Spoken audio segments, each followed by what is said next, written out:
Assalamualaikum warahmatullahi wabarakatuh dan selamat pagi murid-murid tahun 1. InsyaAllah pada hari ini kita akan belajar mengenai kepentingan penyerapan sains tahun 1. Okey, sebelum tu mari kita sama-sama tengok apakah objektif yang ingin kita capai pada hari ini. Okey, objektif yang ingin dicapai pada hari ini ialah murid dapat memahami kepentingan objek yang menyerap air dan objek yang tidak menyerap air. Okey, sebelum kita pergi lebih jauh, marilah kita sama-sama lihat video mengenai kepentingan objek yang menyerap air dan objek yang tidak menyerap air.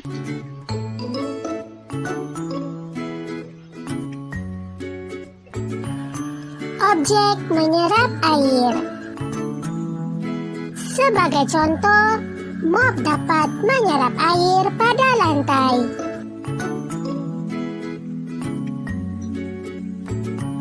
Tuala dapat menyerap air untuk mengeringkan badan selepas mandi. Manakala objek tidak menyerap air, sebagai contoh, cermin kaca pada kereta dapat mengelakkan kita daripada terkena air hujan. Dan payung plastik dapat menghalang kita daripada terkena air hujan.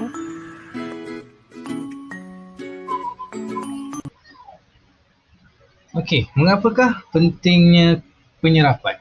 Okey, objek yang menyerap air dan objek yang tidak menyerap air sangat penting bagi kehidupan kita seharian. Okey, yang pertama sekali kita tengok kepada kepentingan objek yang menyerap air. Okey, apakah kepentingan objek yang menyerap air? Sebagai contoh yang pertamanya tisu. Okey, tisu digunakan untuk mengelap peluh. Okey, yang kedua tuala. Tuala digunakan untuk mengeringkan badan. Ketiga, berbola kapas digunakan untuk menyerap cecair ubat. Keempat, mop lantai digunakan untuk mengelap lantai. Dan yang kelima, kain lap digunakan untuk mengeringkan pinggang mangkuk. Okey, jadi kenapa pentingnya objek yang menyerap air? Okey, sebagai contoh, tuala. Okey, sekiranya kita gunakan tuala yang tidak dapat menyerap air, jadi kita tidak dapat mengeringkan badan kita selepas kita mandi. Okay? Ataupun kita tengok mop lantai. Okay? Kalau mop lantai diperbuat daripada bahan yang tidak boleh menyerap air, jadi mop lantai tidak boleh digunakan untuk mengelap lantai. Okay? Seterusnya kita akan tengok kepada kepentingan objek yang tidak menyerap air. Okay? Bukan sahaja objek yang menyerap air sahaja penting, tetapi objek yang tidak menyerap air juga penting dalam kehidupan kita seharian. Okay, sebagai contoh, payung plastik digunakan untuk melindungi diri ketika hujan. Manakala kasut getah digunakan untuk mengelakkan kaki kita basah ketika kita berjalan di tempat yang ada air. Kemudian yang ketiga, tong besi digunakan untuk menadah dan menyimpan air hujan. Sekiranya tong besi itu diperbuat daripada objek yang menyerap air, maka kita tidak boleh simpan ataupun tadah air hujan. Okey, yang keempat, cermin kaca digunakan untuk mengelakkan kita daripada terkena air hujan ketika kita berada di dalam kereta. Okey, dan yang kelima ialah getah paip, yang digunakan untuk mengalirkan air paip. Contohnya, kalau getah paip itu diperbuat daripada bahan yang menyerap air, maka kita tidak boleh mengalirkan air paip kerana air itu diserap oleh getah paip. Okey. Sebenarnya, apa saja bahan yang digunakan daripada getah berkemungkinan untuk tidak menyerap air. Okey. Jadi, ini merupakan kepentingan objek yang tidak menyerap air. Okey, kita tengok di sini betul atau salah. Okey, objek yang boleh menyerap air dan objek yang tidak boleh menyerap air penting dalam kehidupan kita. Okay. Jadi betul lah. Seperti yang cikgu dah bagi tahu sebelum ni, objek yang boleh menyerap air dan objek yang tidak boleh menyerap air sangat penting dalam kehidupan kita kerana mempunyai banyak kegunaannya. Okey? Jadi kita ingat semula yang telah kita belajar sebelum ini, ada objek yang boleh menyerap air, ada objek yang tidak boleh menyerap air. Okey, objek yang boleh menyerap air contohnya sapu tangan, tisu, kertas surat khabar, kain lap. Okey, manakala objek yang tidak boleh menyerap air contohnya klip kertas, pemadam, mainan plastik dan juga straw. Okey, kepentingannya macam yang cikgu dah bagi tahu sebelum ni. Kalau kamu tengok gambar tersebut, okey, contohnya mop.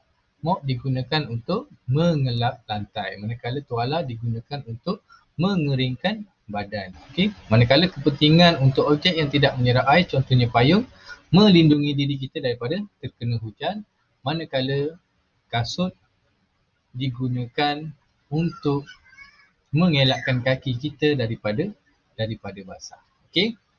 Jadi murid-murid, untuk tugasan PDPR kita pada hari ini, kamu perlu menjawab semua soalan dalam buku aktiviti iaitu muka surat 54 hingga 56. Okey, contohnya untuk latihan muka surat 54 dan 55, kamu perlu, okey, untuk muka surat 54, kamu perlu suaikan jawapan dengan gambar yang betul. Okey. Contohnya gambar situasi pertama, air yang tertumpah di atas lantai. Objek yang kita gunakan ialah mop. Kepentingannya ialah mengeringkan tumpahan air.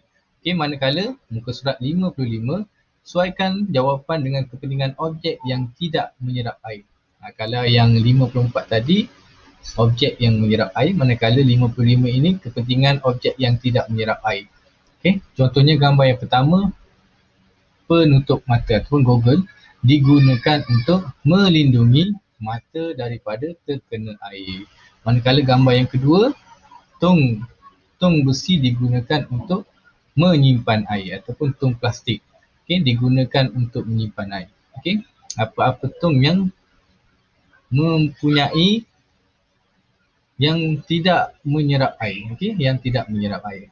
Okey, kemudian untuk muka surat 56, okey, muka surat 56, soalan yang pertama, pada pendapat kamu bahan penyerap yang manakah yang paling sesuai digunakan oleh Amir? Okey, jadi kamu perlu pilih antara 3 bahan penyerap tersebut iaitu kertas tisu, kain dan juga kertas surat khabar.